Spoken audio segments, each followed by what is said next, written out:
Hello everybody and welcome to So I Play Games. I'm your host Scott and today I want to talk about a game called Wulong Fallen Dynasty. Wulong is a Souls-like action RPG that was developed by Team Ninja and published by Koei Tecmo. The game follows a nameless protagonist that you get to build from scratch, so naturally it opens with creating your character. Without rambling on too much about it, I'll say that the customization is pretty in-depth. I was more than impressed with the amount of detail I could get into. It was much better off than most other character creators I've had to deal with before. Wulong opens up with your nameless protagonist defending a village from malicious soldiers. You notice a blind man being attacked and go to save him, but in doing so you are fatally wounded. You wake up soon after to find out the blind man has given you a talisman of protection that has healed your wounds. You continue through the village clearing out the malicious soldiers until you meet the general of the malicious soldiers. This is when the adventure really begins, while learning more about the blind man and a mysterious old man who has set out on becoming immortal. Wulong's dark and gritty aesthetic takes center stage the second you take control of your nameless protagonist, though not every place you visit is like this, with the exception of a couple areas and the hidden village discovered later. Outside of that, the majority are tonally dark, which makes sense. With there being warring factions and demons fighting across all the lands, there would be little to no beautiful scenery to take in. That doesn't mean it wasn't appealing though. Anyone who's played a Souls-like game are used to these kinds of visuals. I've seen arguments for both sides saying it's amazing while others say it's garbage. I'm happy to say I loved it, especially with the cutscenes, albeit occasionally over the top and sometimes cringy. From a visual standpoint, the characters, enemies, bosses, and every new land I visited was more than enough to satisfy my expectations. More so the levels and the boss designs. Despite some of them being absolutely ridiculous, it's what I expected and they were gorgeous in a gruesome and brutal way. Exploring each area in itself was gratifying too. Some of the later, larger areas were a little confusing in where some of the marker flags and items would be hiding, but not in a frustrating way. I appreciate more than most when a game doesn't hold my hand, so taking a little more time to backtrack on something I missed isn't usually an issue with me. It also gives me an excuse to take in and appreciate the time and effort the developers put into each area. With that being said, you get to visit a variety of areas. I'm pleased to say that almost every place I visited was vastly different than the last. One moment I'd be in a cave dying to polluted water, then I'd be in a forest dying to extremely angry animals, then I'd be on some random docks trying not to accidentally jump into water and drown. Every new area brought in curiosity of the new dangers that would await me. Fortunately enough, not every place is doom and gloom. Eventually you'll make it to the hidden village, which is pretty much your home base. Here you can talk to the blacksmith for everything equipment related, adjust your stats if your build isn't working, and accept side quests from civilians, which ties into going out of your way to explore every corner of each level since most involve finding an item or a person. Alongside all of that, there are some optional tasks to take on other than simply beating down enemies. There's the usual chests and items stored away in harder to reach areas that are more than rewarding when found, but on top of that, there are battle flags and marker flags. These flags raise your fortified level, which is a sub-level not compared to your actual level from naturally progressing. You start most levels with fortified level 1 and get an additional permanent level per flag. You can gain fortified levels from defeating enemies too, but if you're hit with a critical strike, it will go down, which is where finding the flags come in. With each one adding a permanent fortified level, it guarantees you won't go below the base level you've gained from finding them, no matter how many critical strikes you take. The difference between the battle flags and the marker flags is that the battle flag doubles up as a resting point, where not only it respawns enemies, it will heal you and restore your potions, but also gives you access to leveling up, requesting companions to join you, the option to travel to previous areas, buy items, save your character builds, learn and set up your spells, and accept gifts from companions you've built a strong enough bond with. Marker flags are more for additional fortified level, while both flags also stop enemies from respawning in that area. Every enemy will have a fortified level of their own over their head, so you can gauge how difficult they will be and whether or not you should come back later to challenge them. Some enemies will even have a special symbol around their fortified level. This is for online and offline use. It means that the enemy killed another player or you. Long story short, you're given the option to enact revenge for yourself or another player. If you find a vengeance flag from other players who have died, you can use one of your health potions on it to temporarily boost your fortified level. When it comes to level progression and overall growth, Wulong follows the Souls-like formula with collecting what's called ki instead of souls to boost individual stats, all having specific benefits for building your character to your playstyle. Thankfully, like mentioned before, once you make it to the hidden village, you'll be able to adjust your stats for free, which gives free reign to trying out what build suits you best. However you choose to spec your character reflects the effectiveness of your weapons too. Since weapons don't come with requirements, they instead come with stats that best suits its use, as you'll put out more damage among other benefits if they align. Each weapon also comes with its own special effects and attacks called martial arts.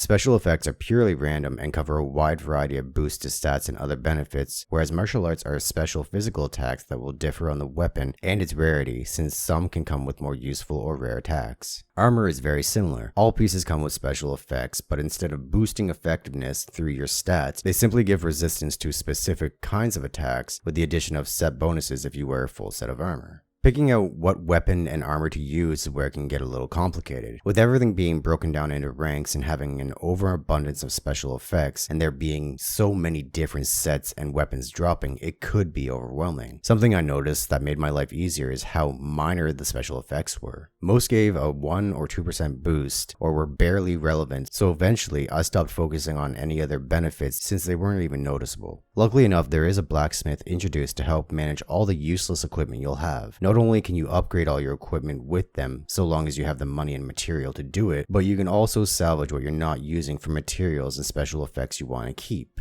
This is where you can switch out special effects that more suit you and stack properly, if you have them. The more you salvage, the more access you have to other special effects. It's completely reliant on the piece of equipment that you salvage and if it had the special effect you're looking for. Which leads me to the combat. That has to be the best part of the entire game. Wulong's pride and joy is the parry system, and it's the main feature to defending yourself outside of dodging and blocking. Mixed in with that is a give or take system called Spirit. For every attack or parry you pull off, you gain Spirit, but in return for every hit you take or block you make, you lose Spirit. If your Spirit goes too far into the negative and you get hit, you'll be stunned temporarily. If you accumulate enough Spirit towards the positive side, then you can execute martial arts and spells without risking getting stunned. Spells being anything from elemental attacks to buffs or even adding elements to your weapon. One ability that doesn't affect your spirit gauge is Divine Beasts. At the end of every area or even submission, you'll acquire a new Divine Beast. Divine Beast can be summoned to assist in combat in an offensive or defensive way, mattering on if you use it in its summon form or its resonation form, resonation usually being a buff of some sort.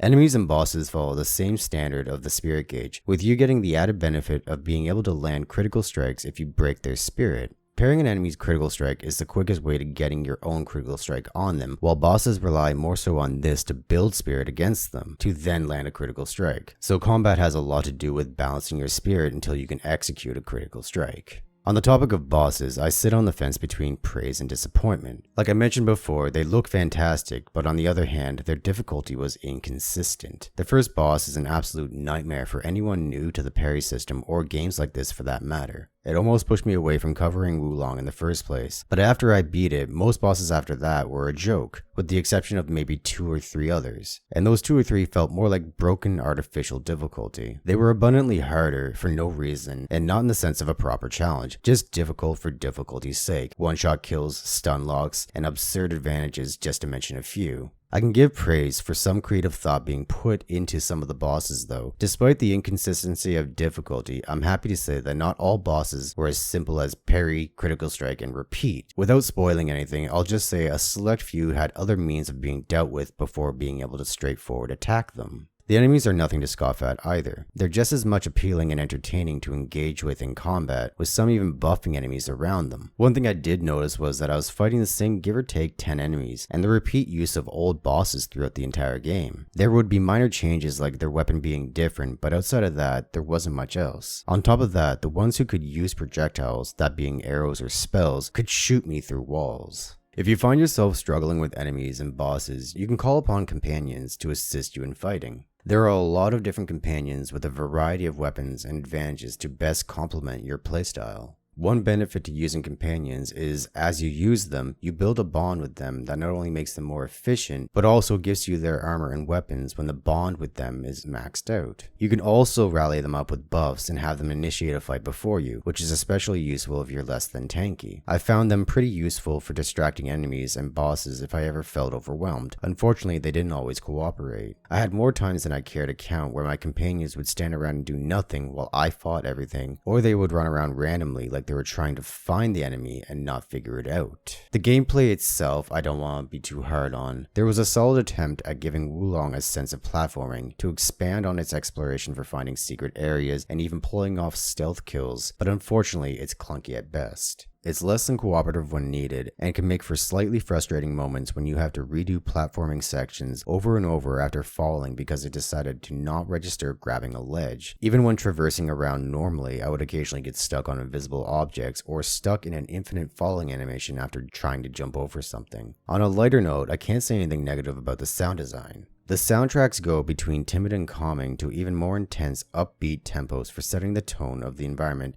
or more commonly when in combat. Alongside the impact of landing attacks, weapons clashing, and even the environmental sounds adjusting while traveling from one area to the next, kept me immersed within the world. If you ever feel like taking a break from the story, there's a few things you can take on. First one, and most likely the most useful, has to be going back and finding any marker flags you missed. I say it's most useful because if you find all of them along with the battle flags, it locks your fortify level at the highest for that area, which makes revisiting for side quests easier rather than have to build up your fortify level every time you go. If you don't feel like collecting flags, you can visit the hidden village for side quests from civilians and companions, or you can complete the sub-missions that unlock after clearing certain areas. Side quests usually involve finding people and items involved with following the story, while sub-missions are either revisiting previous areas or optional boss fights. Both can reward new equipment and items, but sub-missions can also unlock divine beasts. If that doesn't do it for you, there are pandas in every area that you can feed any equipment made of metal to, and in return, the panda will reward you with an accessory. The rank of the accessory is random, but chances of getting a better ranked accessory is increased if you feed the panda a higher ranked equipment. By the time I finished Wulong Fallen Dynasty, I had just over 40 hours clocked in. I found myself less invested in the story than I hoped. At first I thought I could follow it and fall right in, but as I made it to new areas and met new companions, a new subplot would be added for each. Eventually the only thing I could remember was there was a bad guy who wanted to be immortal and I have to stop him. I'm not sure if it was because too much was going on or it just wasn't interesting enough for me to retain everything. Either way, I didn't initially pick up the game for its story, so it wasn't a complete loss for me. Overall, despite its many